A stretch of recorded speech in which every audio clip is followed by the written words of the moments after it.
अस्सलामुअलैकुम। Welcome back to Future Dimensions 360। जैसा कि आप जानते हैं कि हमारे लास्ट ट्यूटोरियल में हमने सीखा है कि प्योर कंपोनेंट कैसे बनाए जाते हैं। प्योर कंपोनेंट एक्चुअली में करते क्या हैं जी। प्योर कंपोनेंट आपके पास प्रीवियस स्टेट और करंट स्टेट में शैलो कंपैरिजन परफॉर्म करते हैं और रिटर्न करते हैं बूलियन रिजल्ट आइदर ट्रू और फॉल्स, जिसकी बेस पे आपका रिएक्ट जो होता है वो डिसाइड करता है कि उसने कंपोनेंट को री रेंडर करना है या नहीं करना। तो ये तो हो गया जी क्लास बेस्ड कंपोनेंट्स में। अब ये सारा काम फंक्शनल कंपोनेंट में कैसे होगा।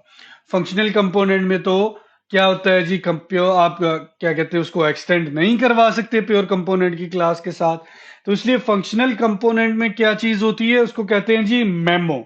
एक मेमो का टर्मिनोलॉजी अपीयर होगी है फंक्शनल कंपोनेंट में कि आप फंक्शनल कंपोनेंट को प्योर कंपोनेंट में कैसे चेंज करेंगे। तो आज के इस लेक्चर में हम सीखेंगे कि फंक्शनल कंपोनेंट को प्योर कंपोनेंट कैसे बनाते हैं। सबसे पहले हम चले जाते हैं अपने प्रोजेक्ट में। अपने प्योर कंपोनेंट को हम चेंज कर लेते हैं नॉर्मल कंपोनेंट से, जो कि हमारा पेरेंट कंपोनेंट भी है।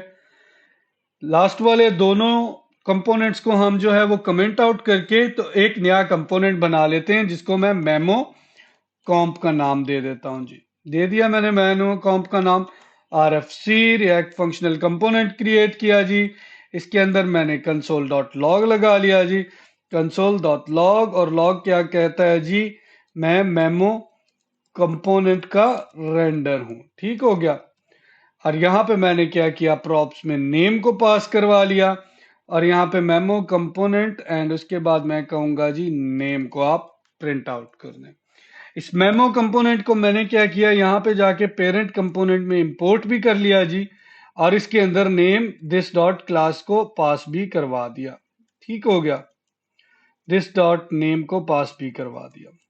सेव किया और ब्राउजर में चले गए, जाके इसको रीलोड किया। एक एरर आ गया जी, pure component can not find module pure com, sorry it's can not find a pure component. इसको हम यहां से निकाल देते हैं, यहाँ पे जाके रीलोड कर लेते हैं। ये देखें जी हमारे पास पेरेंट कंपोनेंट हर 2 सेकंड बाद दोबारा से रेंडर हो रहा है।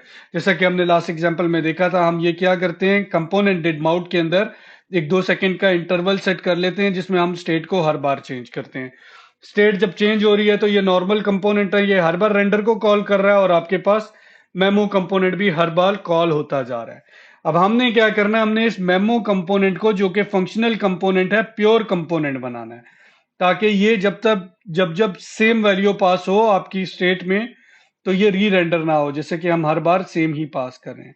तो उसके लिए हम इधर से एक्सपोर्ट डॉट डिफॉल्ट खत्म करके यहां पर आ जाते हैं।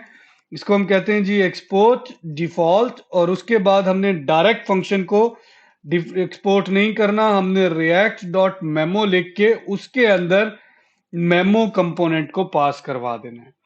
तो ये हम लोग अब हम जाके देखते हैं जी, रीलोड कर लेते हैं। देखें जी आपका पेरेंट कंपोनेंट कॉल हुआ, देन मेमो कंपोनेंट का रेंडर कॉल हुआ। अब जब पेरेंट कंपोनेंट दोबारा से हर 2 सेकंड बाद स्टेट कर रहा है स्टेट को और रिकॉल हो रहा है उसका रेंडर, ये देखें जी यहाँ पे आपकी काउंटिंग बढ़ती जा रही है, बट मेमो कंपोनेंट दोबारा कॉल नहीं हो रहा। ये प्योर कंपोनेंट बन चुका है। कैसे, रिएक्ट डॉट मेमो के अंदर आपने कंपोनेंट को पास किया और इसने रिटर्न क्या करवा दिया डिफॉल्ट्स में, प्योर कंपोनेंट को।